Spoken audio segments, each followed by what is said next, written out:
Well, I'm back from and I have some things to tell you. Next week, I will be moving to a new place, new apartment, yes, because you guys have been very nice and you guys have been very supportive of my things, and I am now able to live properly, hopefully. Yeah, we'll find out. And two, I'm gonna go ahead and tell you what is in store for the next update. Next update being 1.1, and now that next update being 1.2 and 1.3. 1.2 is actually going to include lots of minor things, but also a lot of other things. We're actually going to rework the KOS system. Actually, let's go in there right now and take a look. So as you can see, if you go ahead and purchase a gun and you hold out that gun, you will be marked as hostile. And in theory, this system is actually supposed to help benefit research subjects a lot better. And it also is meant to be a little more of a little bit of a challenge for centum now, because instead of them automatically being marked as hostile, they will go ahead and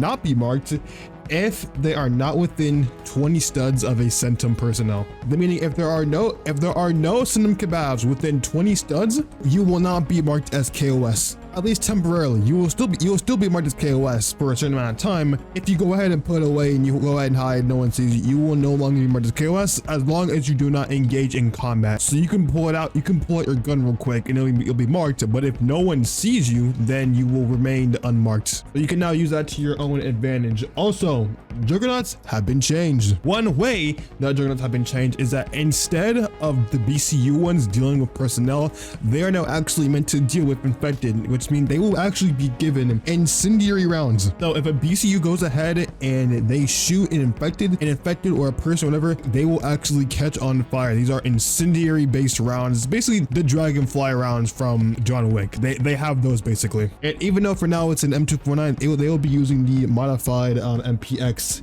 They'll be using the modified SIG MCX, sorry. Also, all juggernauts in general are going to be buffed to have twice as much armor. Any juggernaut that has above 700 armor, unless it is, unless they are D26, because D26 do have the pen, you cannot penetrate armor if they have above 700. So juggernauts are going to be now a lot more of a threat. People are going to be a lot more of a player and carriers to their team. And the Osiris Jugs are basically still the biggest threats to these guys, and they will be used in a more of a fashion of clearing and making sure that they are much more of a massive threat than they are now. Also with BCU juggernauts, they now get 3 times as much oxygen as they usually do. So let's go ahead and take this. About 15,000 more oxygen instead of 5,000. But yeah, these changes are still being worked on and being added to, and there are other things such as the raid rework that I will not go ahead and introduce you to right now because the raid rework is a special thing I'm doing instead of 5,000. But yeah, these changes are still being worked on and being added to, and there are other things such as the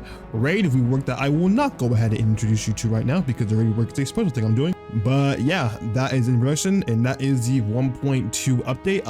We're not going to tell you when it releases, but it does have to do with the objective.